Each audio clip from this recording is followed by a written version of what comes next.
नमस्कार. Dark psychology हा शब्द हल्ली खूप ऐकायला मिळतो नाही का? ऐकल्याबरोबर मनात काय येतं? काहीतरी गुप्त, मन नियंत्रित करण्याची शक्ती वगैरे. इंटरनेटवर तर अशा गोष्टींचा नुसता सुळसुळाट आहे. पण यातलं खरं काय आणि खोटं काय?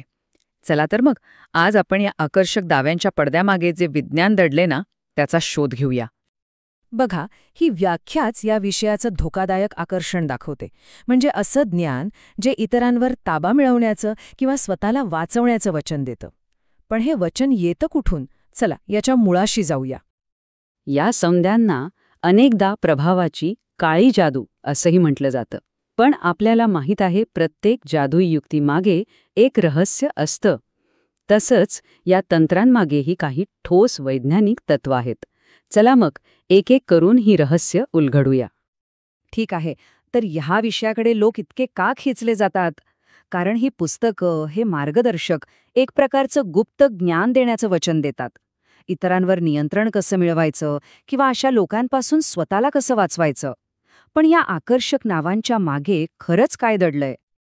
मानसिक गुलाम. किती नाट्यमय शब्द येत नाही का? म्हणजे या दाव्यांनुसार एखाद्याला एकटं पाडून गॅसलाइटिंगसारख्या युक्त्या वापरून त्याची ओळख पूर्णपणे पुसून टाकता येते असं म्हटलं जातं. पण खरंच हे इतकं सोपं आहे का?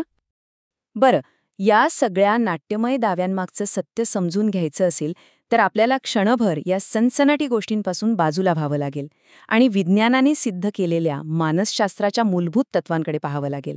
हीच तत्त्व आपल्याला सत्य पाहण्यासाठी एक नवी दृष्टी देतील. हे पॅव्लॉवच्या प्रसिद्ध प्रयोगातलं एक मूलभूत तत्व आहे.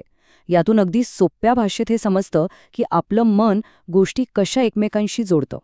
म्हणजे बघा, घंटा आणि अन्न यांचा संबंध जोडला जातो आणि मग प्रतिसाद आपोआप मिळतो. आणि हे तर वर्तन घडवण्यासाठी एक अत्यंत प्रभावी साधन आहे. जिथे कोणतीही कृती तिच्या परिणामांवरून ठरवली जाते. चांगला परिणाम झाला तर ते वर्तन पुन्हा होतं, वाईट परिणाम झाला तर ते टाळलं जातं. हे आहे बक्षीस आणि शिक्षेचं मानसशास्त्र.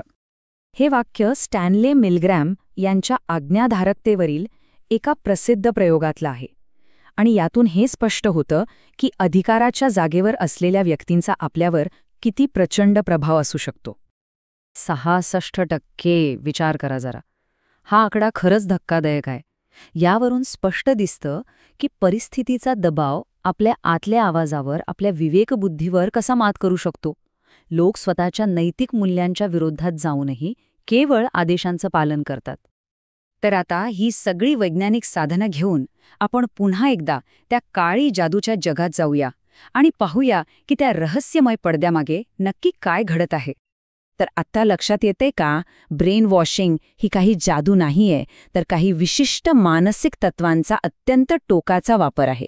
जसं एखाद्या पंथामध्ये किंवा कट्टर गटांमध्ये दिसतं, जिथे व्यक्तीला आधी त्याच्या समाजापासून तोडलं जातं. गॅसलाइटिंग हे मानवी स्मृतीच्या नैसर्गिक कमकुवततेचा फायदा घेतं. आपली स्मृती कधीच 100% अचूक नसते, ती बदलू शकते.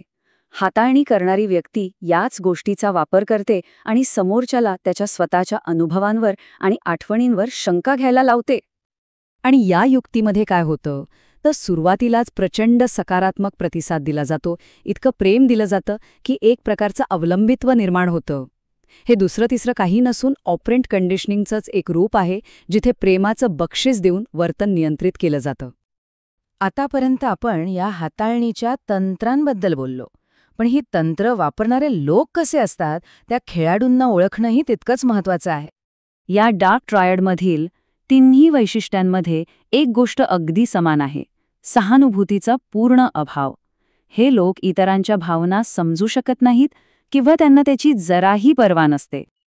आणि हा मुद्दा खूप महत्त्वाचा आहे. डार्क ट्रायड ही संकल्पना ऐकायला आकर्षक असली तरी वैज्ञानिकदृष्ट्या प्रमाणित बिग 5 व्यक्तिमत्व मॉडेलनुसार ही सगळी वैशिष्ट्य कमी सहमतता या एकाच धाग्याने जोडलेली आहेत. म्हणजे हे लोक मुळातच इतरांची जुळवून घ्यायला तयार नसतात. तर मग या सगळ्याचा निष्कर्ष काय? ह्यापासून वाचण्यासाठी सर्वात शक्तिशाली संरक्षण म्हणजे हाताळणीचे डावपेच शिकणं नव्हे, तर स्वतःच्या विचार करण्याच्या पद्धतीला मजबूत करणं. ही काही अगदी व्यावहारिक पावलं आहेत जी कोणीही वापरू शकतं. कोणताही दावा स्वीकारण्याआधी या प्रश्नांची उत्तरं शोधली तर हाताळणीपासून नक्कीच बचाव होऊ शकतो. हे चिकित्सक विचारांचे एक शक्तिशाली शस्त्र आहे. आणि सगळ्यात महत्त्वाचं, स्वतःच्या आतल्या आवाजावर विश्वास ठेवणं. जर एखादी गोष्ट चुकीची वाटत असेल तर त्या भावनेला काहीतरी आधार असण्याची शक्यता असते. आपल्या भावनांना आणि विचारांना महत्त्व देणं आणि स्वतःच्या सीमांचं रक्षण करणं हे अत्यंत आवश्यक आहे. आणि सरते शेवटी मानसशास्त्र आपल्याला एक खूप महत्त्वाचं साधन देतं.